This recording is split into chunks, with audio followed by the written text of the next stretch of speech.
This is the 1% Heart, a podcast about the millions of people living with congenital heart defects. In today's episode, we're going to be talking to Connor Hill of Stronger Hearts Foundation. Now, before we get started, here is my normal quick disclaimer. Nothing said here constitutes medical advice. These are our own experiences, stories, and lives. And I do want to include a trigger warning as we will discuss medical-related incidents and trauma. With that fun out of the way, Connor, thank you so much for joining me here today. Hey, thanks, Dresden. I'm super happy for the opportunity to be on the 1% Heart podcast. I was very excited about hearing about it when I first met you back in September, and I'm glad that we finally were able to get connected and do this. As am I. Now, you're doing a lot of very cool things, but before I basically quiz you in real time about those, do you want to start just by introducing yourself and your foundation, your wife and son? Definitely. So Connor Hill from Maryland. I lived there with my wife, Callie, 2 German Shepherds. One is 11, one is 4. We have one son. His name's Dawson. He was born with hypoplastic left heart syndrome at the Children's Hospital of Philadelphia. Outside of the CHD space, my background is actually in computer science. I'm a consultant, and I have been in the Army National Guard for a little over 10 years now, currently serving as a captain there. And then outside of work, love all things fitness, health, and workout related, and love being outside. So now that the cold weather's coming around, starting to bundle up, especially Dawson, getting him his new winter clothes, so he's nice and warm outside too. And that's a perfect tie-in with what I wanted to ask you before we get into the background of what you guys have gone through. But how is Dawson doing today? You mentioned HLHS, but if you're bundling him up and taking him out in the cold, he has to be doing pretty okay, right? Yeah, he's actually doing great. He is making leaps both mentally and physically. He's learning to eat. He's learning to drink. He was a little behind developmentally from like a physical standpoint, and he's starting to learn how to roll around and crawl now. So I feel like it's every day we wake up and we see another big leap in some way, shape, or form, another new sound, word, new movement. And he's loving to meet new people. Go out and explore new things. We just took him Christmas tree shopping the other day. So he's getting out there and he's definitely enjoying life. That is wonderful to hear. And, we mentioned at a high level the Stronger Hearts Foundation, but for those that don't know, and I'm going to be brief here because I want you to talk to it, Connor and his wife made a foundation after receiving their son's diagnosis. And it has, I can say, hit the ground running. And that's not even doing it justice, but let's start with what the foundation is, and then we can go into what led you there. Sure. So Stronger Hearts Foundation was founded by my wife, Callie, and I back in April when Dawson was at CHOP. And for those who don't know, CHOP is the Children's Hospital of Philadelphia. We were back at CHOP for his second surgery, the Glenn procedure. And we decided that we want to do something to give back to the families in a way that other foundations did for us. And so while we spent so much time inpatient watching him recover, we did have a little time on our hands to kind of get this spun up. And what we do at a high level is we raise money to help fund things for families who are inpatient at the Children's Hospital of Philadelphia, Johns Hopkins Pediatric Cardiology Center, and a few other hospitals that we'll be moving to in the near future. And we fund short-term housing for emergency admissions to cardiac ICUs. We fund care packages for things that contain things such as food and rideshare gift cards, coffee gift cards, Amazon gift cards, things like that just help take financial strain off of families while they're inpatient. And we also do some other ad hoc things like providing meals or coffees on the holidays. And we want to expand out into the research space, but it was just this past April that we started up. So we're still very new, but as Dresden said, we have hit the ground sprinting this year. So something we're very passionate about and looking forward to watching them. So the mission, it sounds like, is parents have their kid, they're having these medical emergencies and they're not thinking about where they're going to stay that night or what they're going to eat.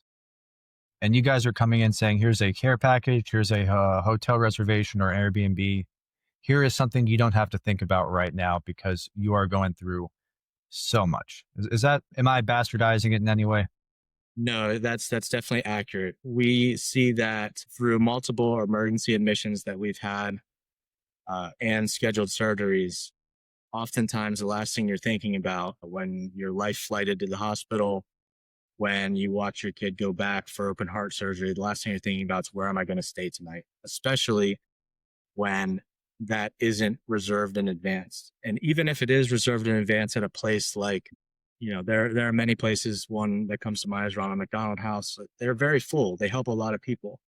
Oftentimes, you can't get in there the day that you arrive at the hospital. So after hours in an ICU with your child, you realize I don't have anywhere to sleep tonight. And oftentimes that leads to a hotel, and hotels are expensive, especially in those big cities. So that's kind of a gap that we're trying to fill and hope or help that we're trying to address. And it's safe to say that this was driven by primarily by what you guys went through. Can you speak a little bit about that experience and what Yeah, it was like? certainly. So his first procedure 3 days after he was born, the Norwood, that was scheduled well in advance. We knew that was coming. We had lined up housing, backup housing. We knew what we were doing. Later in the spring, when some of our emergency life flights to CHOP came, we arrived there and our hospital housing was full. Ronald McDonald housing was full. We didn't want to drive 40 minutes away to our nearest family member's house because we live 2 hours from the children's hospital. We're fortunate enough that we could, you know, grab a hotel room and worry about it later. But we've met many families who um, go through a lot of financial strain. Not to say that we didn't, because we certainly did. CHD is not cheap. It is a very expensive thing and it is a lifelong thing. But there are families that didn't even have a card to put a hotel on. And I watched the social workers struggle to try to arrange something for them. I watched the family struggle to try to figure out what they're going to do because you can't sleep in the ICU. So that's the gap that we said, hey, there is a need for this, and we want to try to fill that the best we can. And the care packages too. We received a lot of care packages from other foundations. We received financial assistance from other foundations, and you know, receiving those things, it was a game changer for us. The day just got easier.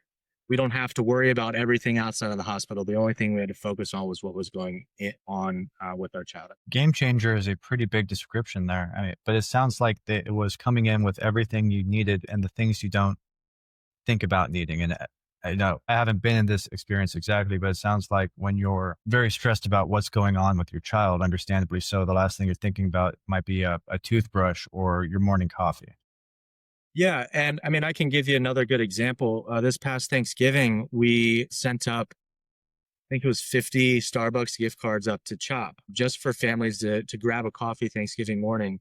And the feedback we got from the social work team was this is their method to get the families out of the hospital to take a second to breathe.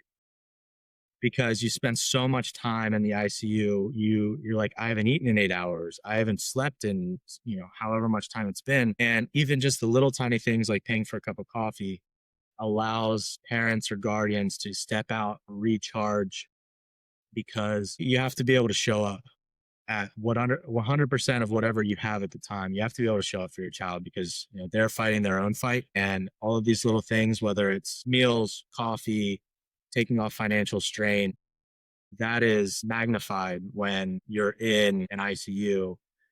It just becomes so much more important. I can only imagine.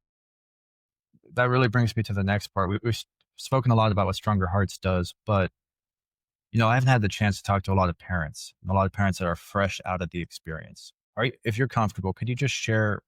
I mean, you knew what was going on prenatal. You had the surgery scheduled, but then you mentioned 2 life flights and emergent care. Can you discuss that, path, like, because you can only prepare so much, and then the unexpected always does happen. Yeah, I can definitely get into that. So we definitely were prepared for his first procedure, the Norwood, which is the first of a 3-stage palliative care for babies born with HLHS. Those 3 procedures are the Norwood, the Glen, and the Fontan. The Norwood is really rebuilding at a very high level, rebuilding the plumbing, if you will, in a child's heart to allow their right ventricle to take over full body circulation. The Glen is the second procedure that reroutes their upper body's blood flow directly to the lungs, taking a little bit more strain off of that right ventricle that's already working overtime because the heart's really functioning at half of the heart's functioning to do a whole heart's job. And then finally, that Fontan, the third procedure, reroutes the lower body's blood flow through the IVC to again lessen the strain on that right ventricle. So the Norwood we found out prenatally. We received the diagnosis during our 20-week anatomy scan, and that was it was chaotic to say the least. But we're very thankful to his cardiologist that actually is at Johns Hopkins. He so happened to be in the area at the time, and he was able to meet with us and give us a diagnosis that day. And his confidence alone is the reason that we decided to take on this 3-stage surgery. Now, between the Norwood and the Glen procedures, the Norwood's typically done at between 1 to 5 days old. The Glen is done somewhere in the ballpark of 4 to 6 months. I'm sure that could be different for many children, but that's generally the window they talk about.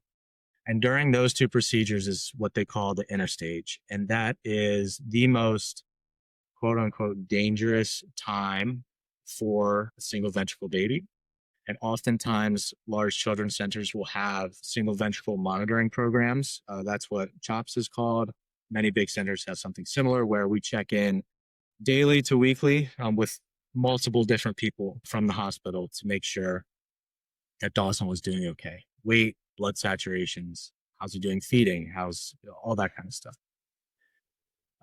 There were 2 instances in the inner stage, actually very back to back, where Dawson was life flighted from our local PEDS ER here in Maryland to CHOP. The first one was he was having trouble breathing, but he was still breathing. He was having subcostal, intercostal retractions, tracheal tugging. All that means is that his airway was very restricted. And he was working very hard to breathe. So we were actually this was the first time we've seen that before.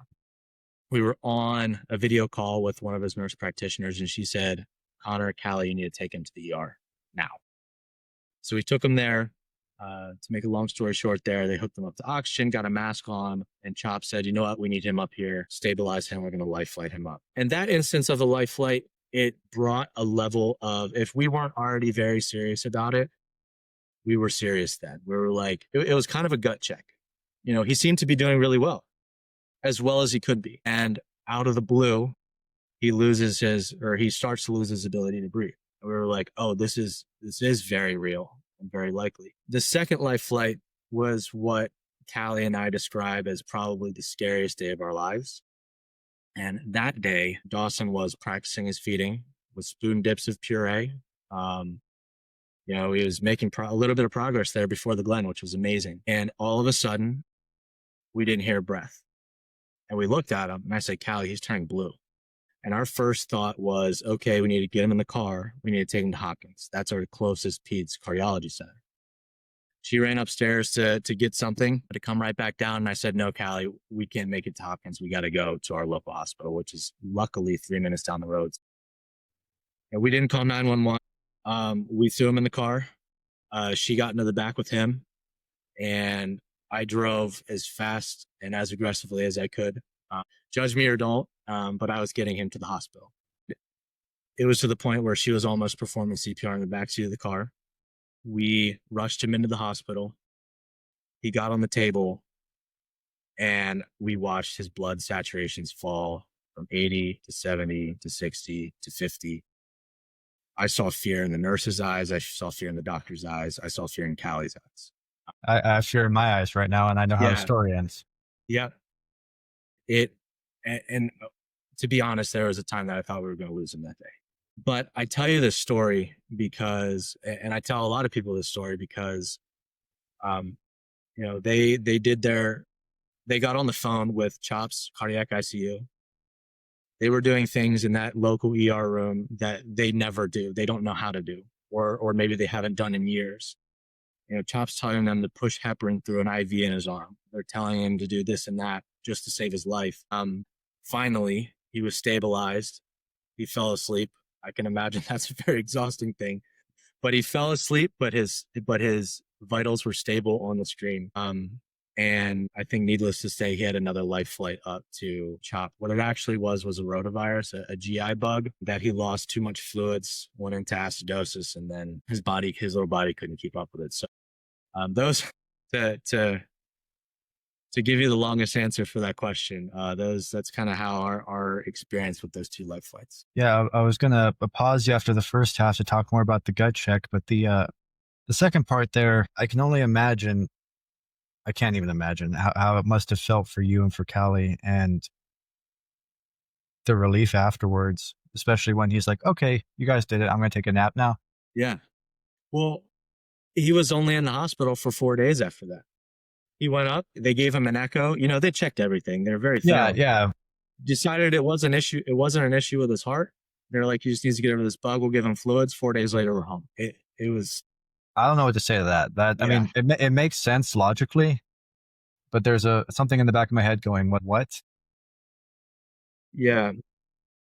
Let's talk about that for a second, because when you come back, it has to be, I mean, it was already probably difficult, but it has to be really hard to try to live your life normally and to treat him like a normal kid after that. Yeah, it was. We had a lot of training coming out of the Norwood while he was recovering from that, because the Norwood is one of the most complex procedures that any baby gets for any CHD condition.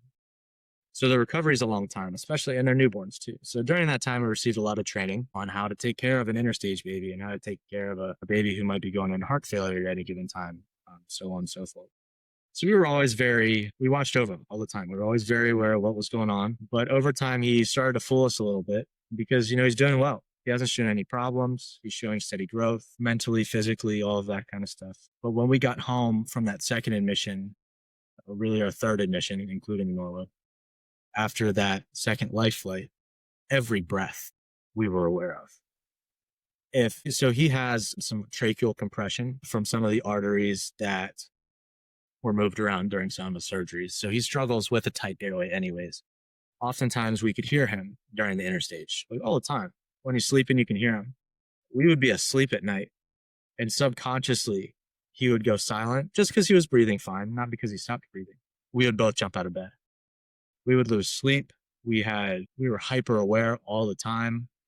And it took until we got home from the Glen that we were able to kind of relax a little bit. And I say just a little bit, but we weren't scared that something was going to happen. That must have been a strain on the relationship as well. I mean, you guys went from husband and wife with a new baby to, I mean, you're in the National Guard. This is probably the worst way to say it, but almost like you're in a foxhole together. Yeah. Yeah. It definitely put some strain on us. I can't say it didn't. Callie and I have always been a great team when it comes to anything. We talk through everything. We work together. We recognize that the power of the two of us is much stronger than us getting in an argument and one person having to handle something. And prior to his diagnosis, we had this idea that she would take her maternity leave from work. I would take my parental leave from work after her. We'd have 6 months with the new baby. We wanted to enjoy the pregnancy. We are both very healthy and active people. We took care of ourselves as much as possible. And I think when we received that diagnosis, it hit us both very hard. We have both struggled more so towards the beginning, but it's still ongoing with, mental health, as a lot of people do during this, because this is a lot of trauma that many people don't face. But what we quickly realized is that being intentional and deliberate with each other, noticing when one another are, overworked or burnt out, we're stressed by something else. We're very intentional about talking to each other about that. How can I help? Do you need me to take over? We do the tag in things like, hey, I need you to tag in. I have to take a break. So I think it comes down to just being, I've said it 3 times now, intentional with each other. Like, you have to talk, you have to know how each other are feeling. And you can't just assume that, I can't just assume that Callie's doing okay, because maybe she's not. I have to, even if she seems like she's okay, be like, hey, you doing all right? Do you mind if I go do X, Y, Z, or is this a bad time?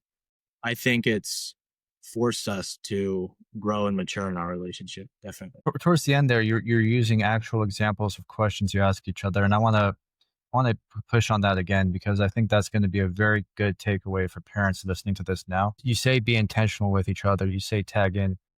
Can you give us some examples, some questions, some ways you think about things that, a couple sitting here listening to it can go and use right now? Yeah.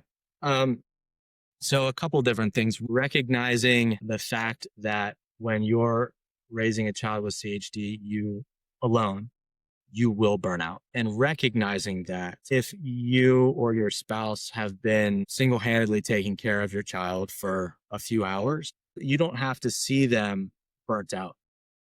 You should go and say, hey, I'll take over for a little while. I'll tag in. I want to make sure you don't get burnt out. Because you have to keep each other above that threshold, I think. Once one person gets burnt out, the other parent has to step in, maybe for a longer time than they can handle. And then that adds stress on them and it spirals. And now you're both just completely exhausted. And that's when it gets really hard. But I think that checking in on each other, it doesn't have to be anything novel. Hey, how are you doing? Are you okay? At the end of the day, how was your day today? Hey, he was really angry this morning. Like, how did you feel about it? It might sound dumb to talk about that, but Doesn't sound dumb.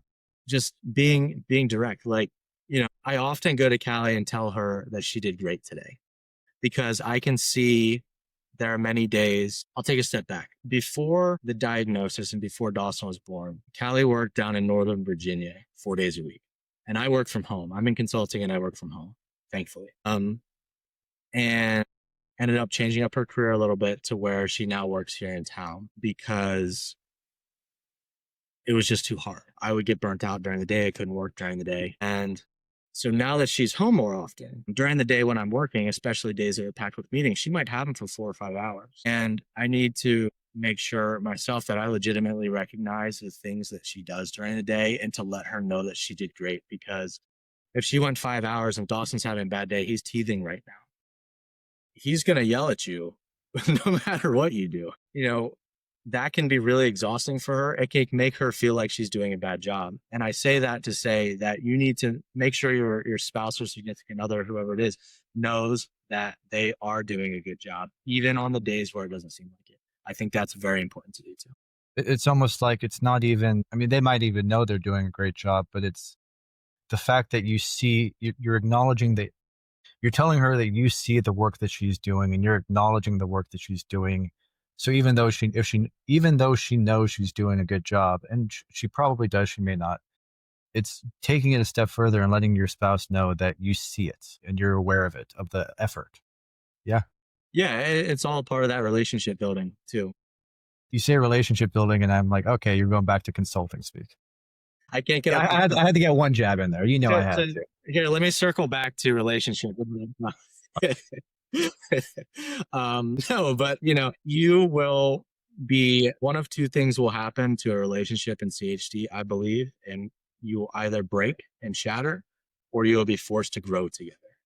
And I think part of that growth together is the acknowledgement that I recognize what you're doing. You're doing a good job.